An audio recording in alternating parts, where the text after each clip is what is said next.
ऋषि गौतम अपनी पत्नी के साथ सुखपूर्वक रहते थे। माता अहिल्या इतनी सुंदर थी कि उनके रूप की चर्चा तीनों लोकों में थी। अहिल्या और गौतम ऋषि के विवाह के फलस्वरूप देवताओं और असुरों में निराशा फैल गई और कई तो ईर्ष्या के फलस्वरूप जलने लगे। चूंकि गौतम ऋषि सिद्धियों से युक्त महात्मा थे, अतः बाकी सुर असुरों ने अपने मन को समझा लिया, किंतु इंद्र के मन में अहिल्या न निकल सकी और वह गौतम ऋषि और अहिल्या पर नजर रखने लगा। आखिर उसने वासना से भरे एक दिन एक योजना बना डाली, एक खतरनाक योजना। देवराज ने चंद्रमा को अपने साथ इस कुटिल योजना में शामिल कर लिया। इसके तहत चंद्रदेव एक सुबह मुर्गे का रूप लेकर जल्दी वास्तविक समय से पहले ही बांग दे दिया। चूँकि सुबह सुबह गौतम ऋषि नदी में स्नान करने के लिए जाते थे, इसलिए उस दिन गौतम ऋषि समय से पूर्व ही नदी स्नान को निकल पड़े।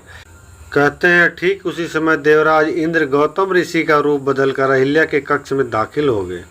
उन्हें अपने समक्ष देखकर अहिल्या को भारी आश्चर्य हुआ, क्योंकि अभी तुरंत ही गौतम ऋषि नदी में स्नान करने के लिए अभी निकले थे।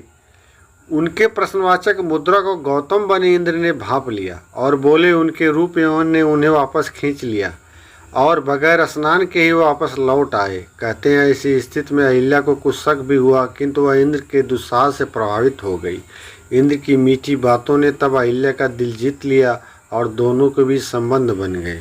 हालांकि यह बात भी कही जाती है कि अहिल्या ने इंद्र को गौतम ऋषि जानकर ही संभोग किया।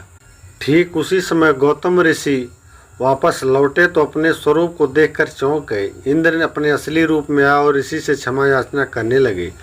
तब गौतम ऋषि ने इंद्र को नपुंसक बनने का श्राप दे दिया।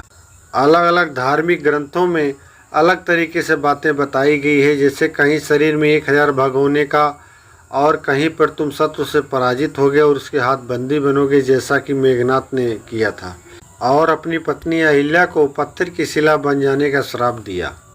ऋषि गौतम ने अपनी पत्नी अहिल्या से कहा, तुम्हें इसी प्रकार प्रायश्चित करना होगा और जब भगवान विष्णु मानव रूप लेकर यहाँ आएंगे और इस शिला पर अपने पैर चरण रखेंगे, तब तुम्हारा उद्धार होगा।